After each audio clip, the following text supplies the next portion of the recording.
An endless pot of federal money, hundreds of sites across the state, and one family saying they help prepare thousands of meals but haven't been reimbursed properly. What started out as a complaint against one sponsor to KARK4's Marci Manley led us to look into how effectively the program is managed when millions of dollars are in play. Marci, this is a massive program across our state. Yeah, it has several hundred locations and a lot of complicated paperwork to make it function properly. What we found were some organizations weren't meeting even the basic requirements, but were still approved to participate. Canned goods stacked in the garage. This is all the paperwork. And a filing cabinet stuffed full. The remnants of a season as subcontractors in the summer food program for Donna Daniels' sons. They did the job. The employees did the job. They were never late.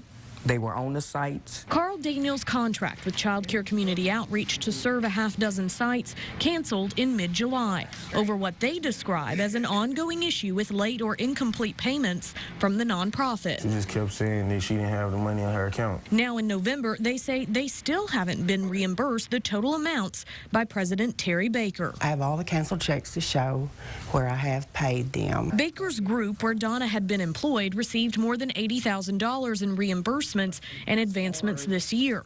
Baker saying this wasn't a matter of cash flow, but of the Daniels paperwork. If the documentation was not turned in properly, then I would have to wait and request that they send in all documentation that matched. She started trying to blame that we weren't doing the paperwork right or we didn't turn it in. When we would make copies.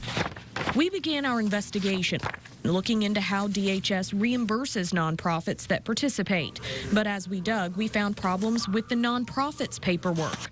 According to guidelines, Child Care Community Outreach was required to have tax-exempt status from the IRS to be a summer food sponsor.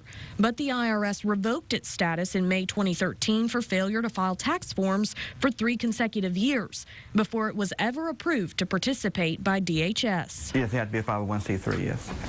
Program Director William Lackey saying the database his department uses, Melissa Data, showed the group to be in good standing both in 2013 and 2014. When we ran the information, we didn't get the revoked status. A memo from the USDA dated in 2011 specifically instructs sponsors be checked against the IRS auto revoked list to verify information. We run it, and if it shows that they're good, then it's approved and we move on. Lackey saying his department was unaware of Child Care Community Outreach's revoked tax-exempt status until we raised the issue in September. That's when we started digging into it, and it's like, okay, we need to pay attention to this and try to figure out how we can stay on top of it. The only time there was a red flag raised was when they got an email. The department auditor and manager were aware as of July 25th when Donna Daniels sent an email Us, our nonprofit, we are able inquiring about the group's status, which was forwarded to Terry Baker. Even after, if they said that they didn't find out, we know that I emailed them and they still allowed her to bill. Baker's group not the only one. We found 3 other nonprofits approved as sponsors, receiving thousands of dollars despite having their tax-exempt status automatically revoked. Reach out to the IRS to see if there's a better way for us to pull these. Roughly another dozen groups don't appear on the IRS tax-exempt list, and in some cases didn't appear on the Secretary of State's website either.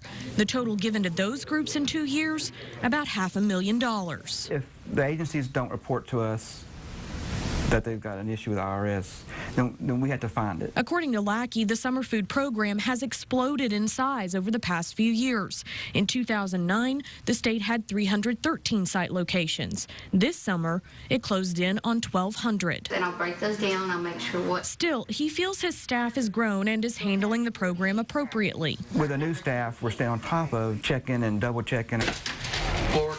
Donna Daniel isn't so sure, saying she and her family are paying the price to work in a program meant to help hungry kids. How could something good turned so bad. Without much to show for it, but gobs of green beans and a garage full of unused forks.